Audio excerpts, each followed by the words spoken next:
सिर्फ आप याद रखिएगा कि पीपीएससी में एक पेपर में कितने सब्जेक्ट होते हैं। आप देखिए उसमें इंग्लिश भी आनी है, मैथ भी है, कंप्यूटर भी है, एवरेज साइंस भी है, उसमें करंट अफेयर है, पाक अफेयर, इंडियन हिस्ट्री है, इस्लामिक हिस्ट्री, इस्लाम जाता है, वर्ल्ड हिस्ट्री है, वर्ल्ड ज्योग्राफी है, तो उसके साथ पॉलिटिकल मैथ्स वगैरह है। तो यही चीजें सीएसएस और बीएमएस में है। सिर्फ फर्क कहां पे आता है? अच्छा सर, रिजल्ट से क्वेश्चन आता है। आपको पता है कि बेसिकली एफआईए के अकॉर्डिंग पेपर्स जॉब्स आ रही है और उसके अकॉर्डिंग जो पेपर्स होने हैं कहा यह जा रहा है कि बेसिकली अगस्त में कंडक्ट किए जाएंगे। तो सर अब एक बच्चा जिसको बड़ा शौक था, बड़े लगाव से उसने पेपर में किसी पोस्ट के अकॉर्डिंग अप्लाई किया है, अब वो इस टाइम पीरियड के अंदर भी वो किसी एकेडमी को नहीं ज्वाइन कर पाया और वो चाह रहा है कि वन पेपर को ही अगर पढ़े तो वो पास बेसिकली इस चीज को कर जाए। तो सर क्या इतने कम टाइम पीरियड में बच्चा पेपर को पास कर सकता है? अगर कर सकता है तो कौन सी ऐसी टिप्स और ट्रिक्स हैं तो वो काइंडली हमारे व्यूअर्स को बताइए। हज is a symbol of unity. हज क्या है? सिंबल ऑफ यूनिटी है। सारी दुनिया हज कर रही है लेकिन मुसलमानों में यूनिटी नहीं आ रही। बहस करें कि कहां पे फॉल्ट आ रहा है, समझ आ गई? लेकिन आप याद रखिएगा कि अगर वन पेपर में आएगा तो वो कहेगा कि हज क्या है, हज फर्ज कब हुआ। वन पेपर मतलब है रिसर्च का।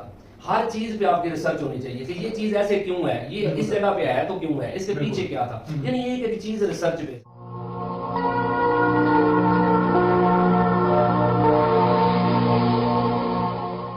अस्सलामुअलैकुम व्यूअर्स, मैं हूं आपका मेजबान अब्दुल्ला तनवीर। उम्मीद है आप लोग खैरियत से होंगे। नाज़रीन, आज मैं आपकी मुलाकात करवाने जा रहा हूं एक ऐसे अजीम शख्सियत के साथ, एक ऐसे माहिर उस्ताद के साथ जिसके हाथों से तकरीबन हजारों स्टूडेंट्स थे जिन्होंने अपना गवर्नमेंट जॉब्स के हवाले से अपना लोहा मनवाया है। और खास तौर पे वन पेपर की अगर हम बात करें तो वन पेपर के अकॉर्डिंग इनको जीके के हवाले से गुरु माना जाता है। और ये प्रोफेसर साहब के मजे की बात है कि उनका हम नाम है तनवीर अहमद रांझा साहब बेसिकली आपके सामने मौजूद हैं, जिन्होंने वर्ल्ड टाइम, उसके बाद पटियाला हाउस, काफी नामी गिरामी उस्तादों में इनका नाम भी शुमार में रहा है, तकरीबन टॉप लिस्ट में रहा है। और कहा यह जाता है कि जिस बच्चे से वन पेपर की तैयारी के बाद भी कोई पेपर पास नहीं हो रहा तो उसके पास फिर जो आखिरी रास्ता है, जिस तरीके से प्रोफेसर तनवीर साहब रह जाते हैं, तो जीके के हवाले से सर तनवीर अहमद रांझा साहब हैं, इन्हीं को आखिरी रास्ता समझा जाता है। तो आज मैं चाह रहा था कि बहुत से ऐसे बच्चे होते हैं जो कि पीपीएससी के हवाले से बहुत ज्यादा कंफ्यूज होते हैं कि सर हम इसको अटेम्प्ट कैसे करें। फॉर एग्जांपल हम अटेम्प्ट भी कर लेते हैं और कहा यह जाता है अमूमी तौर पे इस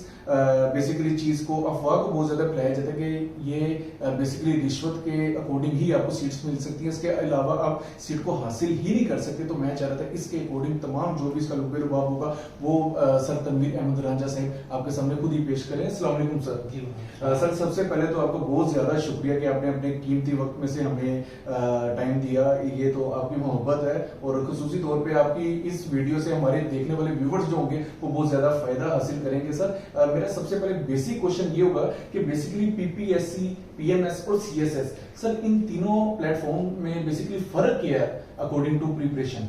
जी, बिस्मिल्लाहिर्रहमानिर्रहीम।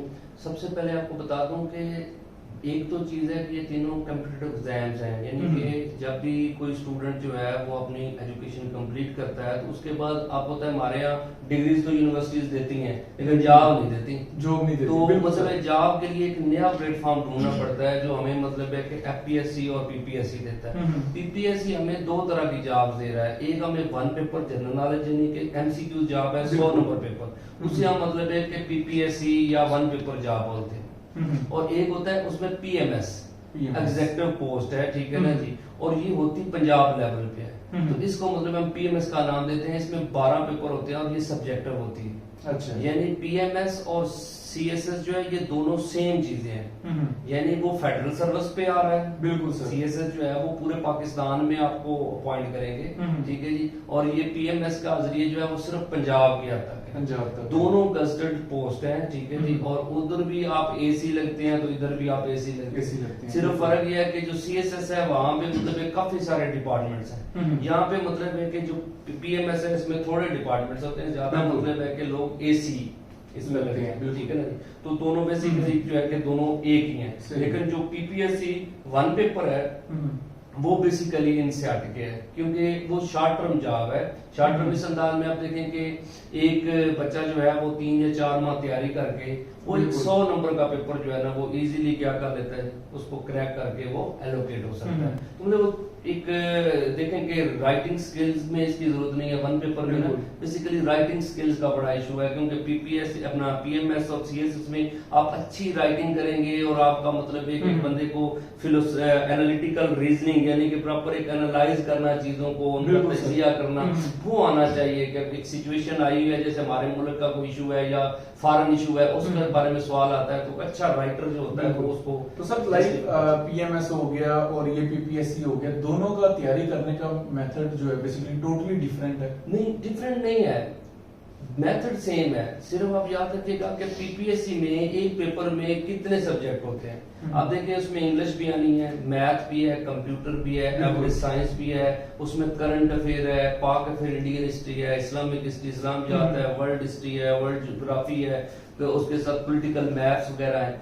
तो यही चीजें सीएसएस और पीएमएस में है। सिर्फ फर्क कहाँ पे आता है कि पीपीएससी में वो पूछते हैं कि चीजें वो कहाँ पे हैं या वो किस स्टेज पे है, किस सिचुएशन में है, किस जगह पे है, ठीक है ना जी। तो इस तरह आपने याद रखिएगा कि वो सिलसिला जो है ना वो बनता है कि मतलब है कि वो उसकी ना लोकेशन पूछ लेता है, फैक्ट एंड फिगर की बात करता है बेसिकली, अब याद रखिएगा।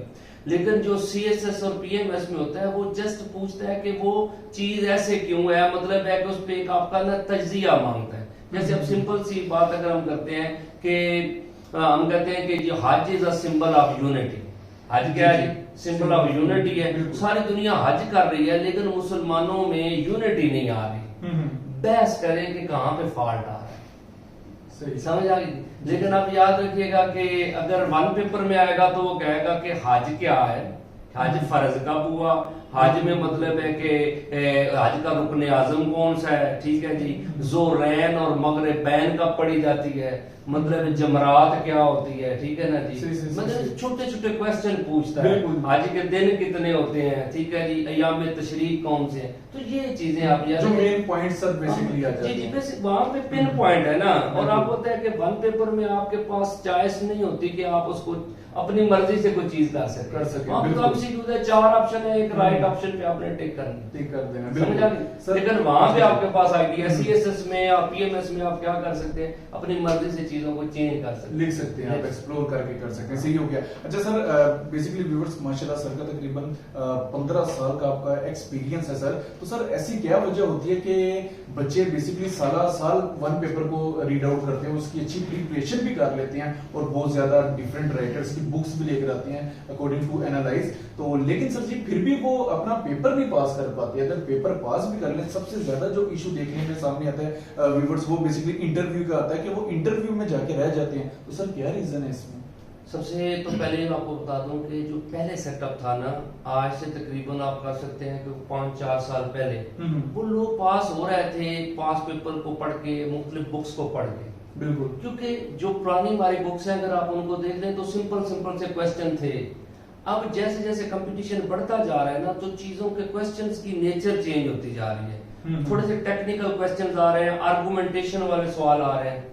तो इस वजह से जब तक कोई गाइड नहीं करेगा या डीपली चीजें जाके नहीं पढ़ेंगे, वो पुराने तरीके से क्या है कि वो चीजें होंगी नहीं।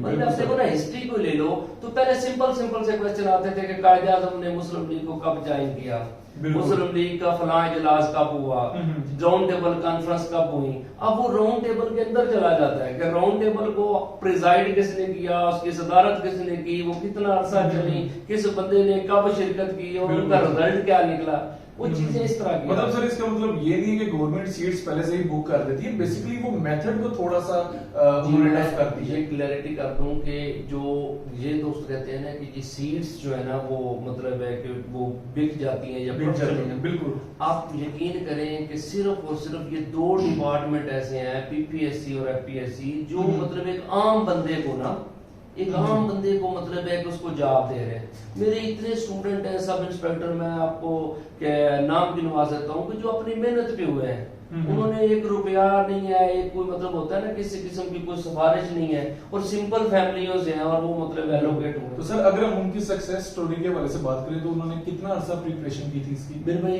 ये आप याद रखिएगा कि डिपेंड करता है स्टूडेंट पे। वैसे 3 से 4 माह जो है ना कि बड़ी अच्छी रीजनेबल तैयारी हो जाती है, ठीक है। कुछ दोस्त ऐसे होते हैं जिनका बैकग्राउंड नॉलेज पहले ही मतलब वन पेपर वाला है, उनकी हिस्ट्री का बैकग्राउंड है या मतलब वहां से उनकी ग्रिप ज्यादा बेहतर हो जाती है, जल्दी बेहतर हो जाती है। एक बच्चा है, उसने बायो पढ़ी हुई है, उसने मैथ पढ़ा हुआ है, उसने कंप्यूटर है या केमिस्ट्री है, उसको बेस बनाने में पाक affair, Indian history, Islamic history, world history, यहाँ पे उसे थोड़ा सा टाइम लगता है। टाइम क्योंकि लगता है, बिल्कुल सर। अपने आप को ढालना भी तो होता है ना, नेचर में आप बिल्कुल सर। डालेंगे तो आप मतलब उस तरह बनेंगे। सर अच्छा, एक डेट्स के इशू बहुत ज्यादा सामने देखने में आता है कि स्टूडेंट्स को डेट्स का बहुत ज्यादा इशू होता है। वो कहते हैं अगर हमें याद हो भी जाए तो अगले दिन हम भूल जाते हैं। इसका कोई हल है? उसका हल सिंपल ये होता है कि जब आप पहली दफा कोई चीज पढ़ रहे हैं ना, वाकफिर की है या हिस्ट्री की है, उसको नॉवल टाइप पढ़े, पहले इवेंट को जहन में करें। जब आपके जहन में इवेंट आ गया ना, फिर आहिस्ता आहिस्ता आप देखते हैं ना, स्टूडेंट कहता है कि मैं पहले दिन ही डेट्स पढ़ूं और सारी मुझे याद हो जाए, ऐसे हो जाती, फिर तो मसले को नहीं, हफ्ते बाद पेपर देख बंदा निकल जाता है। लेकिन याद रखिएगा कि जब कोई भी आप देखो ना, केमिस्ट्री है, बायो है, अब एक बंदे ने बायो पढ़ी है, लेकिन जिस बंदे ने बायो नहीं पढ़ी हुई, उससे जब आप बायो डिस्कस करेंगे तो कहेगा यार ये तो मेरे ऊपर से गुजर गई, मुझे एंड्रू के नाम, मुझे ये फंक्शन नहीं समझ आ रहा है। क्यों? उसकी वो माइंड का हिस्सा नहीं है।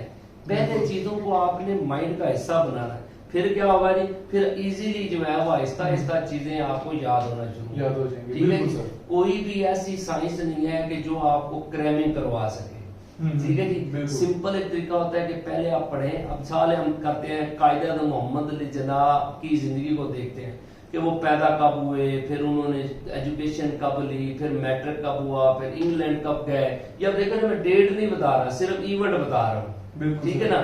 तो फिर उनकी शादी कब हुई, उनकी सिस्टर फातिमा जिन्ना कब पैदा हुई, फिर वो वतन वापस कब आए, ठीक है जी, कहाँ प्रैक्टिस की, ये सारी उनकी जिंदगी के इवेंट है, निचोड़ उनकी। हाँ, पहले आप ये देखें कि अगर हमें ये इवेंट हम एक मजे से लेते हैं कि कायदे आज़म की पूरी, उनके वालिद का नाम क्या था, वालदा का नाम क्या था, ठीक है ना जी, वो सारी सिचुएशन समझ आ गई। तो वो अभी डेटे नहीं कर रहे, लेकिन ये जब चीजें हमारे जहन में आएंगी, फिर इनके साथ हम डेट्स करेंगे, कायदे आज़म पैदा कब हुए, वो डेट आ जाएगी, ठीक है जी, 1876 वाली, ठीक है जी। फिर उसके बाद उनकी एजुकेशन वाली, ठीक है जी। फिर वो 1892 में क्या होगा जी, बाहर चले गए, ठीक है ना। तो ये मकसद कहने का है कि ये डेट्स आहिस्ता आहिस्ता फिर वो मतलब है कि साथ साथ जुड़ेंगे, फिर ये जाएंगे, मतलब वो फिर ऐसे ऐसा होने लग जाता है। पहला सबसे पहला जो वन पेपर की जो मेरे ज़हन में है ना, वन पेपर मतलब है रिसर्च का।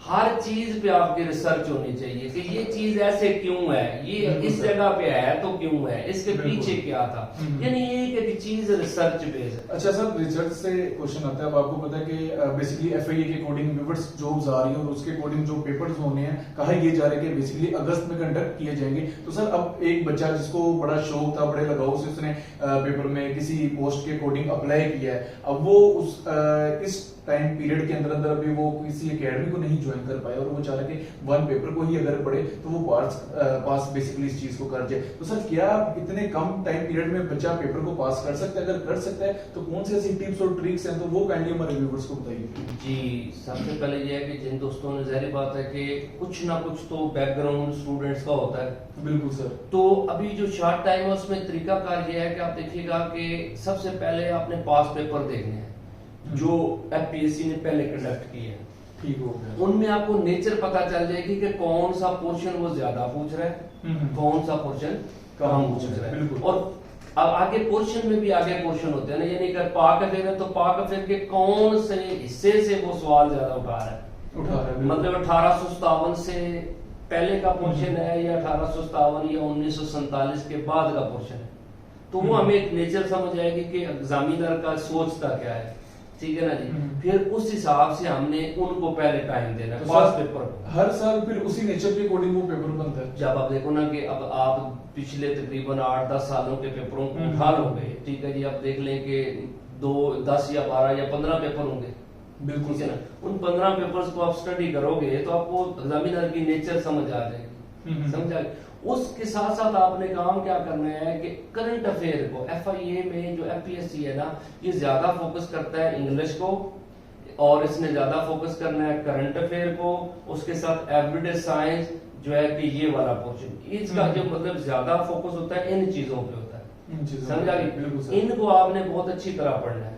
पढ़ने के लिए मतलब आप बुक्स भी और भी यूज कर सकते हैं, नहीं तो नेट का इस्तेमाल कर सकते हैं। तो वहां से चीजें आप निकाल के, और ज्यादा बार ये कह रहा हूँ कि करंट अफेयर को इसके अकॉर्डिंग जी इंशाल्लाह मैं भी कोशिश कर रहा हूँ इस पे ना पूरी एक सीरीज बनाने की ना, रिव्यू करेंगे जितने पास पेपर है ना, वो एपीएससी के बिल्कुल। इंशाल्लाह कल से शुरू हो जाएगा। तो मेरे जी चैनल सर, बेसिकली वो स्टूडेंट्स जो कि जाहिर सी बात है फिजिकल भी आपसे पढ़ना चाहते हैं और दूसरे शहरों से अगर वो ताल्लुक रखते हैं तो वो तो कांटेक्ट कर लेंगे, और बेसिकली वो स्टूडेंट्स आपके लिए भी ये चीज बहुत ज्यादा खुशी का सबब बनेगी कि जो बेसिकली तनवीर अहमद रांझा साहिब हैं एफआई के कोडिंग पे अपनी सीरीज का आगाज करने जा रहे हैं। और ये अगर हिस्ट्री के हवाले से हम बात करें, देन फिर पूरे वर्ल्ड के मैप के हवाले से बात करें, तो सर ने इसके अकॉर्डिंग अपनी वीडियोस बनाई हुई हैं। तो सर के चैनल का जो लिंक होगा वो इंशाल्लाह आपको डिस्क्रिप्शन में दे दिया जाएगा, जिसको आप देख के सब्सक्राइब कर लीजिएगा, और वहां से सर की जो भी नई अपडेटेड वीडियोस आएंगी आप वहां से फायदा हासिल कर सकते हैं। साथ साथ सर मैं ये कहना चाहूंगा कि वो स्टूडेंट जो कि आपके साथ फिजिकल